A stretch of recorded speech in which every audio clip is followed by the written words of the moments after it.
उन्होंने ये भी कहा कि आप और हम मिल जाते हैं तो किसी के माई के लाल में वो ताकत नहीं कि हम लोगों को हरा दें। उन्होंने मंच से ये भी कहा कि हम यादव समाज के लोगों से अपील करते हैं कि भूमिहार कैंडिडेट को वोट दें। दही चूड़ा की बात हम भी कर रहे थे और दही चूड़ा की बात वो भी कर रहे थे, और जब उनको लगा कि नहीं तमाम वर्गों को साथ लेकर चलना चाहिए तो वे ए टू जेड की बात करने लगे। जब उनको लगा कि तमाम वर्गों की बात करनी चाहिए तो हमारे परशुराम जयंती में मुख्य अतिथि बनकर आए और उन्होंने कहा कि आप हमें वोट दें या न दें, हम आपको उचित भागीदारी उचित सम्मान देंगे। एक तरफ आप कहते हैं कि हम ए टू जेड की बात करते हैं और दूसरी तरफ आप आलोक मेहता के कार्यक्रम में जाकर कहते हैं कि 100 में 90 शोषित है, 90 भाग हमारा है। तो जब तक उनको आवश्यकता महसूस हुई तब तक हम भी साथ बने रहे। अभी वो नीतीश जी के साथ में चले गए। नीतीश जी यदि बिहार के मुख्यमंत्री बने हैं तो आज भी उनको नालंदा का ही मुख्यमंत्री कहा जाता है। नमस्कार, आप देख रहे हैं लाइव बिहार में आपके साथ रूपम। देखिए, चुनाव से पहले कहीं भी अपना दमखम दिखाया जाता है, अपना अस्तित्व दिखाया जाता है।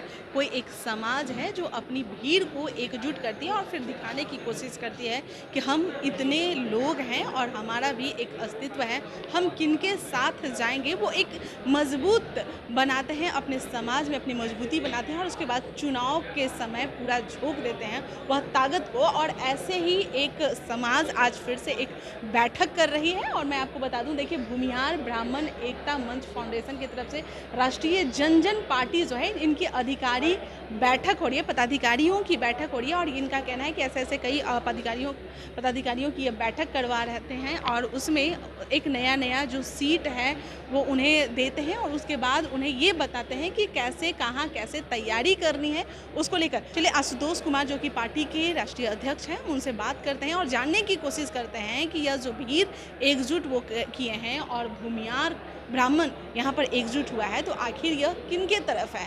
क्योंकि कहा ही जाता है कि भाई भूमिहार ब्राह्मण है तो क्या एनडीए के साथ जाएंगे या नीतीश कुमार के साथ जाएंगे। सुनिए क्या कुछ कहते हैं।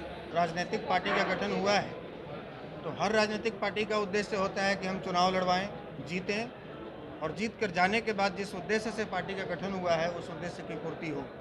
तो 2024 में भी हम लोग लोकसभा चुनाव लड़ेंगे, मजबूती से लड़ेंगे। तमाम मीडिया बंधुओं को प्रेस रिलीज के माध्यम से, प्रेस नोट के माध्यम से ये जानकारी दी जाएगी कि अभी चूँकि सबों के बीच में ये फैसला लेना है तो एक व्यक्ति को फैसला ले नहीं सकता, सबों की आम सहमति बनेगी तो ये फैसला लिया जाएगा। और जो हमारे टीम के लोग चाहेंगे, जैसे चाहेंगे, जो दायित्व मुझे देंगे वो दायित्व हम लेने के लिए तैयार हैं। दही चूड़ा की बात हम भी कर रहे थे और दही चूड़ा की बात वो भी कर रहे थे, और जब उनको लगा कि नहीं तमाम वर्गों को साथ लेकर चलना चाहिए तो वे ए टू जेड की बात करने लगे। जब उनको लगा कि तमाम वर्गों की बात करनी चाहिए तो हमारे परशुराम जयंती में मुख्य अतिथि बनकर आए और उन्होंने कहा कि आप हमें वोट दें या न दें, हम आपको उचित भागीदारी उचित सम्मान देंगे।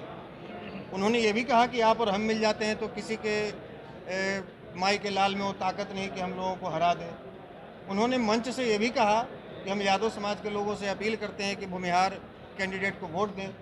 तो जब तक उनको आवश्यकता महसूस हुई तब तक हम भी साथ बने रहे।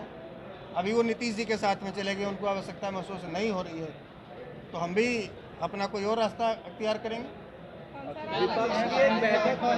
रास्ता ये होगा कि हम खुद को मजबूत करेंगे। एनडीए को और यूपीए को, जिसको हमारी आवश्यकता महसूस होगी वो हमारे पास आएगा और शर्तों के साथ में हम उनके साथ जाएंगे।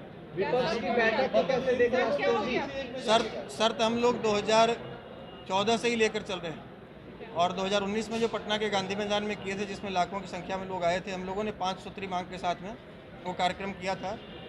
वो 5 सूत्री मांग हम लोगों ने कई बार मीडिया के सामने दोहराया है। यदि आप लोग चाहेंगे तो फिर दोहराएंगे।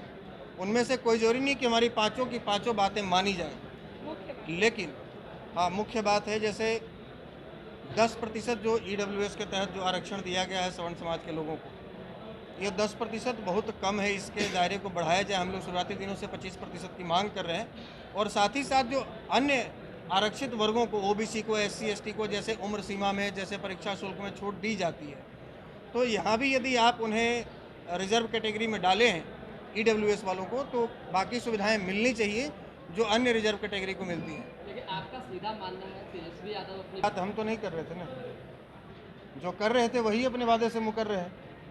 हालांकि वो तो अभी कुछ दिन पहले भी कहे हैं कि हम ए टू जेड की बात कर रहे हैं, लेकिन दो तरफा बात कैसे चलेगा। एक तरफ आप कहते हैं कि हम A to Z की बात करते हैं और दूसरी तरफ आप आलोक मेहता के कार्यक्रम में जाकर कहते हैं कि 100 में 90 शोषित है, 90 भाग हमारा है, 10% वालों का राज नहीं चलेगा। तो फिर ये A to Z की बात कैसे हुई? आप तो फिर उनकी बात कर ही नहीं रहे हैं, आप तो सीधा उनका बाइकआउट कर रहे हैं। तो आपको एक धारा पे रहना होगा, एक सिद्धांत पे चलना होगा, और यदि आप बार बार अपनी विचारधारा बदलेंगे तो फिर जनता का विश्वास आप खोएंगे और भविष्य में आपके लिए राह और मुश्किल होगी। पटना में जो बैठक पार्टियां की बैठक अभी तय तो हो जाए, अभी तक तो 29 तारीख को होने जा रही है। इसके पहले भी 2 डेट बदला है, इसके पहले भी 2 डेट बदला है। हो सकता है कि 29 को फिर डेट बदल जाए, लेकिन देखिए अभी बात ये स्पष्ट है, जहाँ तक मैं समझ पा रहा हूँ, यदि मेरी व्यक्तिगत राय पूछिए तो शायद ही कोई ऐसा बिहारी होगा जो नहीं चाहेगा कि बिहार का कोई व्यक्ति प्रधानमंत्री बने। कौन नहीं चाहेगा? तमिलनाडु वाले चाहेंगे कि तमिलनाडु का व्यक्ति प्रधानमंत्री बने, केरला वाले चाहेंगे कि केरला का व्यक्ति प्रधानमंत्री बने, गुजरात वाले चाह रहे थे गुजरात का बने तो बने। तो हमको पता है कि नीतीश जी यदि बिहार के मुख्यमंत्री बने हैं तो आज भी उनको नालंदा का ही मुख्यमंत्री कहा जाता है, क्योंकि वो सारा विकास खींचकर नालंदा लेके चले जाते हैं और सारा विकास नालंदा में उन्होंने किया। तो यदि शायद ऐसा होता है कि ये देश के प्रधानमंत्री बनते हैं, यदि मौका मिलता है, तो हम उम्मीद करते हैं कि जिस प्रकार से इन्होंने अपने गृह जिला नालंदा का विकास किया, वैसे ही अपने गृह राज्य बिहार का भी विकास करेंगे।